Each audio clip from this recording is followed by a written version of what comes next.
My self doctor Umesh Singh Chaudhary, assistant professor government law college Nagaur. अपन ने पिछले कई वीडियो में संविधान अधिनियम, संपत्ति अधिनियम अधिनियम, भारतीय दंड संहिता के विभिन्न टॉपिक्स पर डिस्कस किया। आज अपन भारतीय साक्ष्य अधिनियम 1872 के टॉपिक विशेषज्ञों की राय पर डिस्कस करेंगे। भारतीय साक्ष्य अधिनियम 1872 1 सितंबर 1872 को लागू हुआ और इसमें 167 धाराएं हैं। आज इस भारतीय साक्ष्य अधिनियम के महत्वपूर्ण टॉपिक विशेषज्ञ अन्य व्यक्तियों की राय सेक्शन 45 से 51 पे डिस्कस करेंगे। सामान्यतः एविडेंस एक्ट या एविडेंस एक्ट का रूल्स है कि कोई भी व्यक्ति जिनको उसकी समय की जानकारी में उन्हीं तथ्यों के बारे में साक्ष्य दे सकता है, लेकिन भारतीय साक्ष्य अधिनियम की धारा 45 से 51 तक अन्य व्यक्तियों की राय भी सुसंगत बताई गई है भारतीय साक्ष्य अधिनियम। तो सर्वप्रथम सेक्शन 45 अन्य व्यक्तियों की राय या विशेषज्ञों की राय कब सुसंगत है। सेक्शन 45 में विशेषज्ञों की राय कब सुसंगत है? जब न्यायालय को विदेशी विधि, विज्ञान, कला, हस्तलेख या अंगुली चिन्ह की अन्यता के बारे में राय बनानी हो तो उनके बारे में विशेष ज्ञान या अनुभव रखने वाले व्यक्तियों की राय सुसंगत है।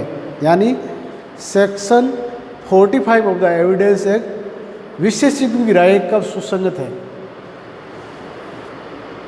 जब न्यायालय को विदेशी विधि, विज्ञान, कला, हस्तलेख की अंगुली चिन्ह की अनन्यता के बारे में राय बनानी हो तो उसके बारे में विशेष ज्ञान एवं अनुभव रखने वाले व्यक्तियों की राय सुसंगत है।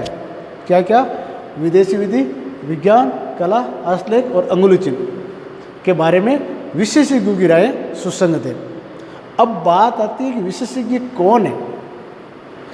किसी भी विषय में इनके बारे में जो विदेशी विधि, विज्ञान, कला और हस्तलेख के क्षेत्र में विशेष ज्ञान या अनुभव रखने वाले व्यक्ति की राय, विशेष ज्ञान और अनुभव रखने वाले व्यक्ति की राय सुसंगत है और वो विशेषज्ञ हो सकता है, भले ही उसके पास कोई विशेष डिग्री हो या नहीं हो। आवश्यकता क्या है? उसको विदेशी विधि, विज्ञान, कला और हस्तलेख के बारे में विशेष ज्ञान या अनुभव रहा हो तो वो व्यक्ति section 45 of the evidence act के पर्पज में विशेषज्ञ है और उसकी राय जो सुसंगत है। अब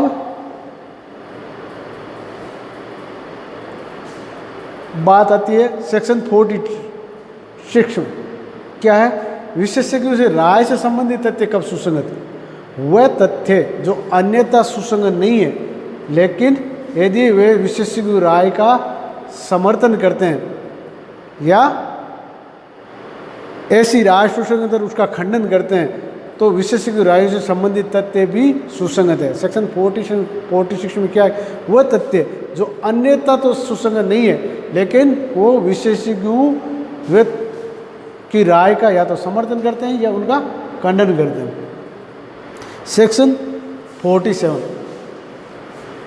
हस्तलेख से परिचित व्यक्ति की राय, वह हस्तलेख से परिचित व्यक्ति की राय भी सेक्शन 47 में सुसंगत बताएगी। अब हस्तलेख से परिचित व्यक्ति किसको कहा जाएगा? वह दस्तावेज उसी व्यक्ति द्वारा लिखी गई हो, हस्ताक्षरित की गई हो, या वो व्यक्ति जिसने स्वयं अपने द्वारा या अपने प्राधिकार के अधीन लिखी गई उस व्यक्ति को संबोधित दस्तावेज को उत्तर में उस व्यक्ति द्वारा लिखित दस्तावेज के रूप में प्राप्त की, या वह व्यक्ति जिसके कारोबार के मामूली अनुक्रम में उसके द्वारा लिखे गए दस्तावेज आते जाते रहते हो तो ऐसा व्यक्ति उस हस्तलेख से परिचित व्यक्ति कहलाता है। उसकी राय सुसंगत है। कौन सेक्शन में? 47 ऑफ द एविडेंस एक्ट में। सेक्शन 48 अधिकार या रूढ़ि के बारे में। जब न्यायालय को किसी साधारण रूढ़ि या अधिकार के बारे में राय बनानी हो, क्या है? न्यायालय को किसी साधारण रूढ़ि या अधिकार के बारे में राय बनानी है, तब ऐसी रूढ़ि अस्तित्व के बारे में उन व्यक्तियों की राय सुसंगत है जो यदि ऐसी साधारण रूढ़ि या अधिकार अगर अस्तित्व में होता तो ऐसे व्यक्ति उसके अस्तित्व को जानते, तो ऐसे व्यक्ति की राय सेक्शन 48 में सुसंगत है।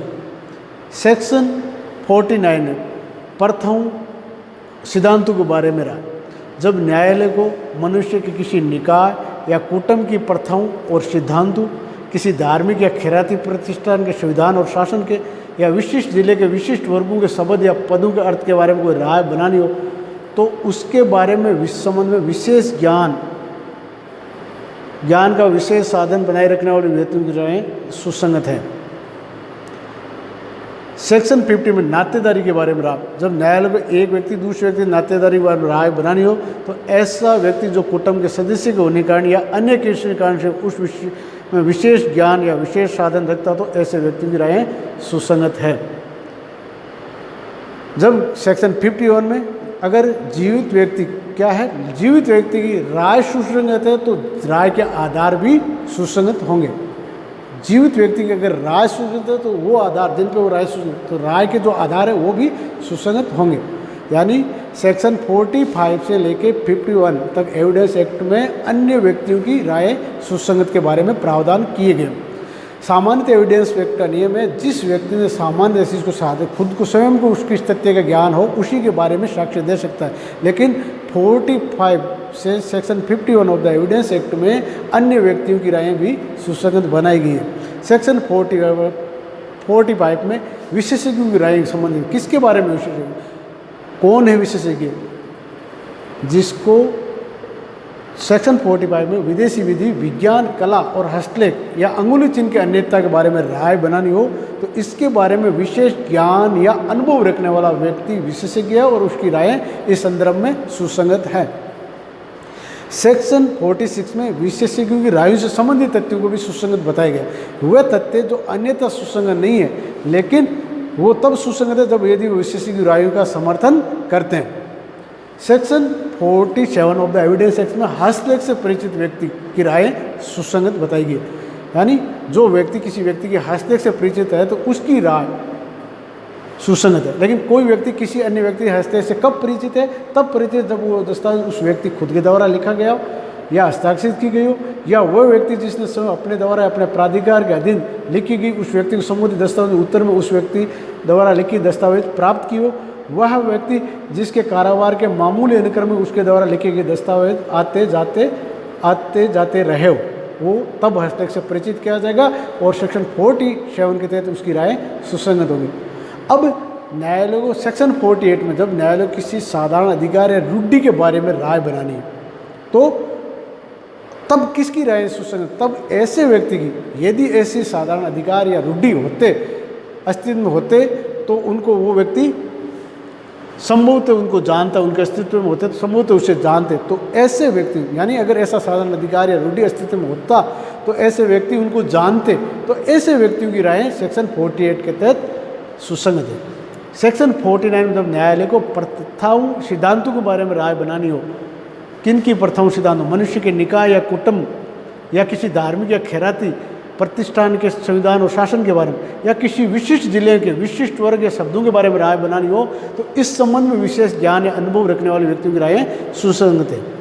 सेक्शन 50 में नातेदारी के बारे में, जब न्यायालय को एक व्यक्ति की दूसरे व्यक्ति के बारे नातेदारी के बारे में राय बनानी है, तो ऐसा व्यक्ति जो कुटुंब का सदस्य होने के कारण या अन्य किसी कारण से उस विषय का विशेष ज्ञान रखने वाले व्यक्ति का या ज्ञान के विशेष साधन रखते हुए राय सुसंगत है। सेक्शन 51 में अगर किसी जीवित व्यक्ति की राय सुसंगत है, तो राय के आधार भी सुसंगत है। थैंक्स।